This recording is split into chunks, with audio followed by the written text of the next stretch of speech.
जय जवान जय किसान मित्रांनो. लोक म्हणतात की यांना शेती करता येत नाही. शेत आम्हाला शेती करता येते हो. आम्ही रक्ताचं पाणी करून हे शेत हिरवंगार करू शकतो.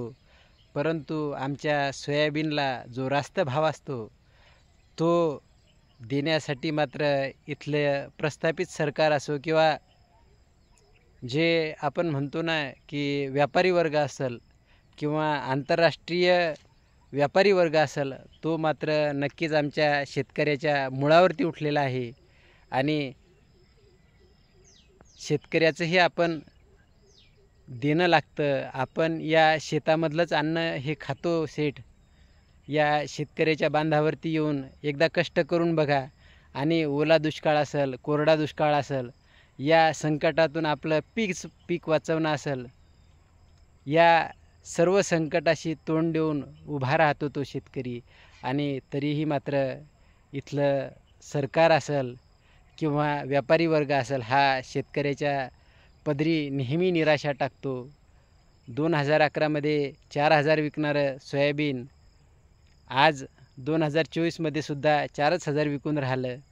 आता मला सांगा, आमच्या घराची भिस्तही या सोयाबीनवरतीच आहे. आणि जर या सोयाबीनलाच भाव नसला, आमचा उत्पादन खर्च जर निघत नसला, तर कशी करणार शेठ शेती? तुम्हीच सांगा. आणि परत म्हणतात की यांना शेती करता येत नाही, शेती जमत नाही आहे. योग्य नियोजनातून शेती ही यशस्वी होते. आम्हीही योग्य नियोजन करतो सेठ. कितीही पाऊस असला, कितीही गारपीट असली, तरी आमचं पीक वाचवण्याची धडपड राहते. आणि ते पीक वाचूनच आम्ही या देशाचं किंवा जगाचं अन्नपुरवठा करतो. अपेक्षा मात्र एकच की या सरकारने आमच्या पिकाला फक्त एक रास्त भाव द्यावा. आम्हाला कुठली कर्जमाफी नको, आम्हाला सरकारच्या कुठल्या कुबड्याही नको. परंतु आमचा उत्पादित जो शेतमाल आहे, याला आपण भाव का देत नाही आहे? आणि जर एखादा कर्मचारी काम करतो आणि त्याला जर पगार नाही मिळाला, त्याची जी अवस्था होते तीच आज आमच्या सोयाबीन उत्पादक शेतकऱ्याची अवस्था आहे.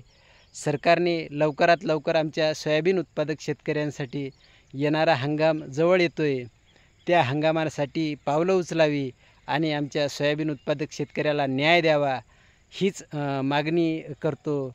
आपण बघा मित्रांनो की सोयाबीन उत्पादक हा कुठंच कमी नाही पडत.